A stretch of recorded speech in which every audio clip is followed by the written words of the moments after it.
People died last summer, most of them innocent, some more guilty than others. And people killed last summer, none of them innocent. I know. I was one of them.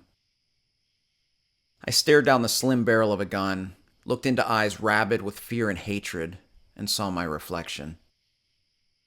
Pulled the trigger to make it go away. I heard the echoes of my gunshots, smelled the cordite, and in the smoke, I still saw my reflection, and knew I always would.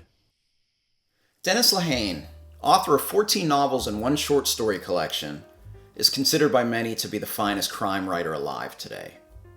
But he's more than just that. Many of his novels have true literary merit, and he writes more than just the easily, quick, digestible type of crime thrillers popular today. His works often have greater depth of theme and character, while still providing the great thrills that are popular in that genre. This will be an overview of Dennis Lehane's works, including a summation and ranking of his 15 publications. When you compare Lehane to himself, some of his best works don't always measure up to the very high bar he has set for himself. But they stand as some of the best works of crime fiction of any writer living today. Dennis Lehane hails from Boston, Massachusetts, the setting for most of his novels. His 15 books have been translated into 30 languages, and he has been a bestseller since winning the Shamus Award for Crime Fiction in 1995. Several of his books have successful movie adaptations, and Lehane has also written for Hollywood. He was a writer on perhaps the greatest crime show ever produced, The Wire, and has been a writer-producer on several shows and book adaptations, and he is currently developing a series for Apple TV. Lehane's books can be broken up into 4 categories: the 6 Kenzie and Gennaro novels, the largest of Lehane's connected works, the 3 Coughlin novels, which are linked by character but could potentially be read alone, 1 collection of short fiction, and 5 standalone novels. I'll examine each of Lehane's works in publication order. After discussing each work, I'll place each of Lehane's works on a tier ranking matrix, where the x-axis will represent the literary merit of each work, from straight thriller to literary, while the y-axis will represent the overall execution of the work. As these rankings are subjective, I encourage you to discuss your personal rankings in the comments section of this video. Lehane's debut novel, A Drink Before the War, was published in 1994, and it was evident from the very beginning that Lehane was a special writer. Although it was his debut novel, A Drink Before the War already showcases several of the attributes that would become hallmark of Lehane's style. A serpentine plot that pulls the reader along, an examination of crime from a broader view, and how society is often intertwined or even complicit in the crime. A gritty realism that doesn't rely on shock value to propel the story. And a prose style that's elegant, but richer than most authors that write crime fiction. A Drink Before the War examines the societal connections at play in a story that begins as a missing person that turns into a brilliant crime thriller that encompasses all strata of society, from congressmen right down to street criminals. The literary merit of this work is high and the execution is equally masterful. Lehane was off to a brilliant start to his literary career. Darkness Take My Hand, published in 1996, also features Kenzie and Gennaro in a story that doesn't have the societal ramifications as A Drink Before the War, but instead has more personal connections to the Boston neighborhood where these 2 lifelong friends grew up. The plotting is superb in this story, which somehow raises the high stakes introduced in the first novel. Darkness Take My Hand is indeed a darker tale than Lehane's debut, which features a serial killer and several dark moments that would be at home in a horror novel. This work is more on the crime thriller side of Lehane's works, as some of the scenes lack the gritty realism of his best works. But as a crime thriller, it's superb. Sacred, published in 1997, continues the Kenzie and Gennaro story with another story that's solidly in the crime thriller vein. With the exception of the final act, the story felt more real and less hyperbolic than Darkness Take My Hand. Lehane proves himself a master of the plausible plot turn in this story, as twice the story went a very different direction than expected. But these were not plot twists for the sake of plot twists, but rather an evolution of the narrative that always felt real. Some of the best moments in this book were the more personal moments between Kenzie and Gennaro. Whether exploring their long and complicated relationship or discussing the case, the characterization had depth and was always compelling. Sacred is a straightforward crime thriller that makes it justifiably popular amongst the masses. If Darkness Take My Hand and Sacred felt like lesser installments in the Kenzie and Gennaro series, readers were rewarded with Gone Baby Gone, published in 1998. Although one could consider this firmly in the crime thriller vein, the deeper and more thought-provoking themes, especially those that emerge in the brilliant third act, elevate the story significantly. Gone Baby Gone has Kenzie and Gennaro hired to find a 4-year-old kidnapping victim in what is a very high-profile case for the duo. Seeing the pair of detectives, who often skirt the law, having to work alongside police officers added some great character dynamics. This is a very dark book because of the subject matter, as you see the characters wrestling with the troubling facets of this story. There's a tangible weight in this book that keeps the tension high throughout. The aforementioned third act is one of those absolutely brilliant feats of plotting that will hit you in the gut multiple times, as the emotional impact of this book's conclusion is likely the strongest of all Lehane's works. Gone Baby Gone has a solid argument for Lehane's best book.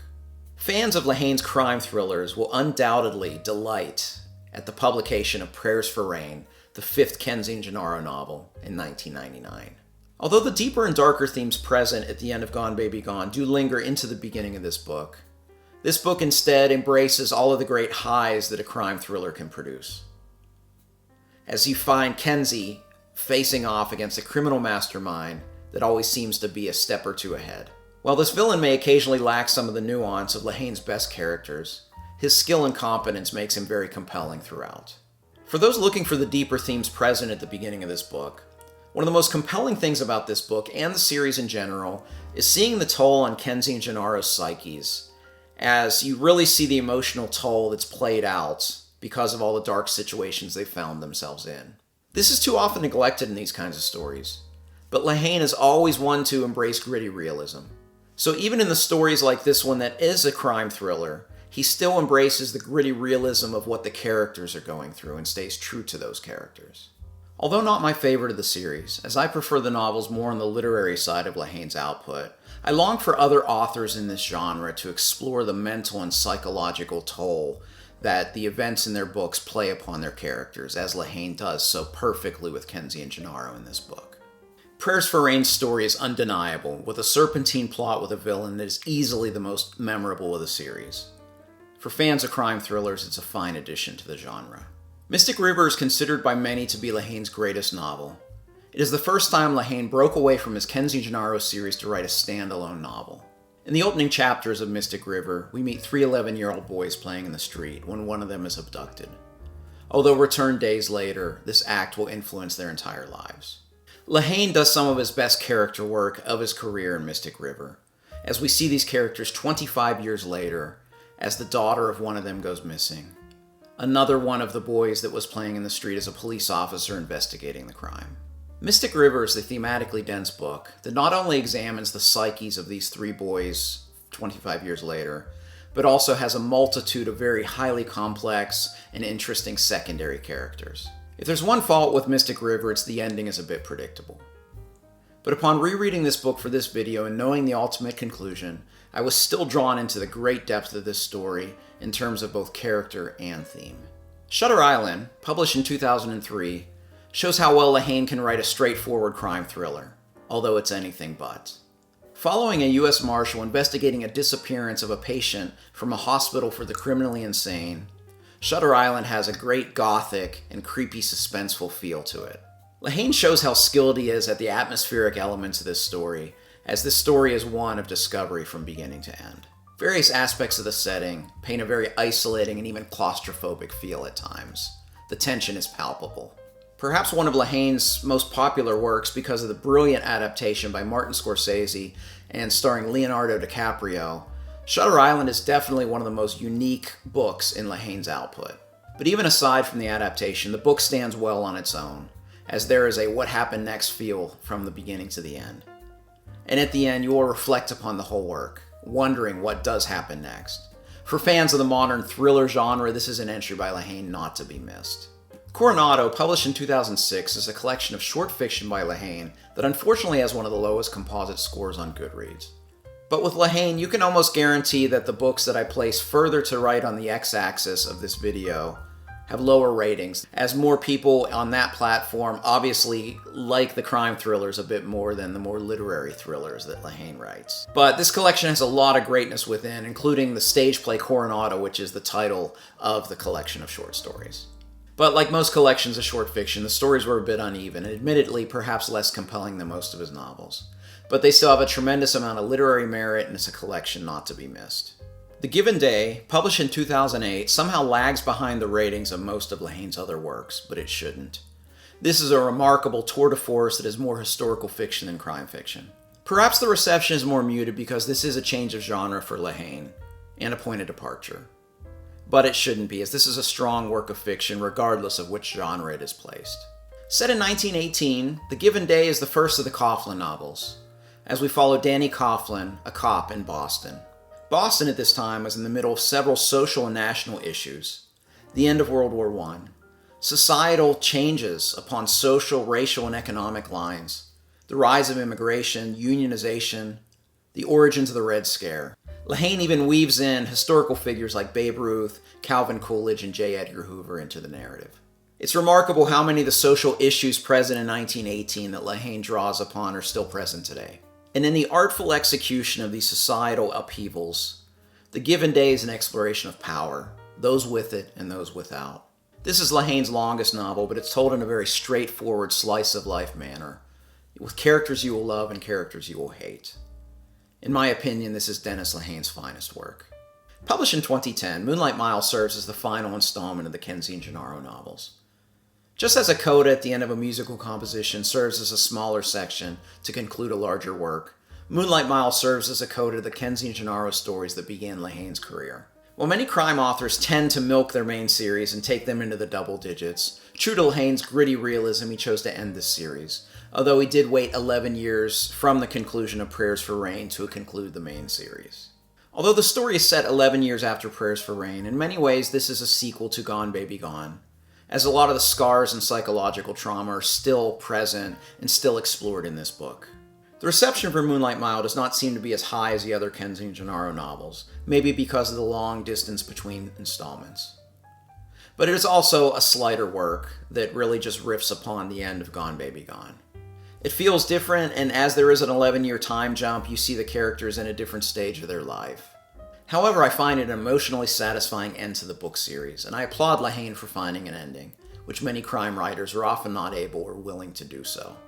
After wrapping up the Kenzie and Gennaro series, Lehane turned back to the Coughlin novels with this installment from 2012. But instead of continuing Danny Coughlin's story, he picks up the narrative years later and follows Danny's younger brother Joe, who's turned to a life of crime. Where The Given Day was a mix of historical fiction and crime fiction, Live by Night is wholly a work of crime fiction. This gangster tale begins in Boston, but we follow Joe as he rises through the ranks of the mob family, all the way to Tampa and even to Cuba. In many ways, it's a coming-of-age story as Joe rises through the ranks of this mob family. While changing genres and protagonists for the second book of this Coughlin trilogy, the quality isn't quite up to the high standards of The Given Day, as the ambition of the narrative is not as high. But Live by Night and its incredible ending will likely stick with the reader for a long time. The Drop, published in 2014, is a novelization of a screenplay by Lehane that became a movie, starring Tom Hardy, Noomi Rapace, and James Gandolfini. Consequently, is Lehane's shortest work. Although I feel it serves well as an entry point into Lehane's work because of its brevity, I don't consider it one of Lehane's best works. Although he executes a common and popular literary technique brilliantly, the depth of character and theme is a bit lacking when you compare Lehane to Lehane. But it's a very quick read and an easy story to recommend, even if it doesn't reach the highs of Lehane's other works. After publishing The Drop, Lehane returns back to the Coughlin family to tell one more story about Joe Coughlin. Set several years after the events of Live by Night, we see Joe in a different stage of his life, dealing with the repercussions of living his life as a gangster.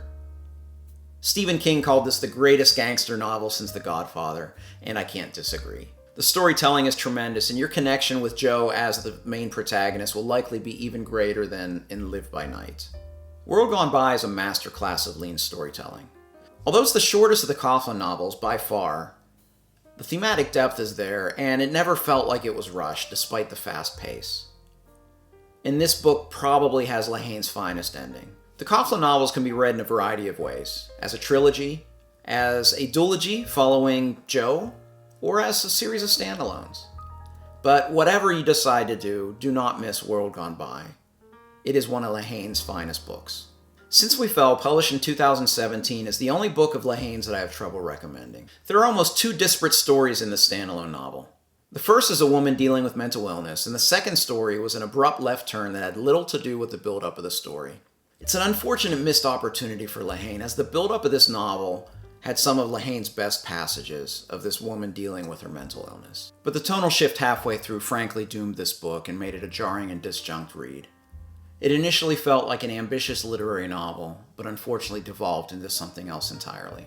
Small Mercies, Lehane's latest novel, was published in 2023, and if you believe those GOODREADS ratings, is Lehane's finest work. It certainly belongs in the conversation.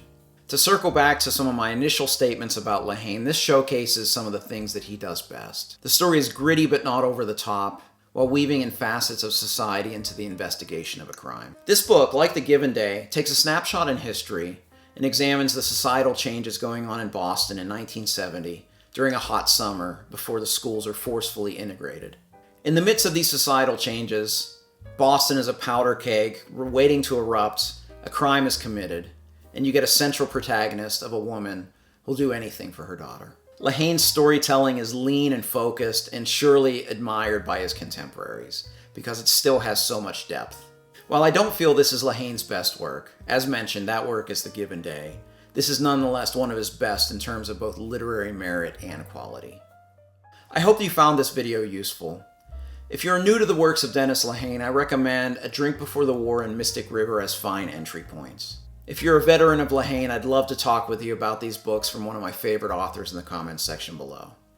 If you like this video, please hit the like button and consider subscribing to Red Fury Books. I'd love to talk with you in the comments section below or the other places you can find me like GOODREADS, Twitter, or the Fireside Discord.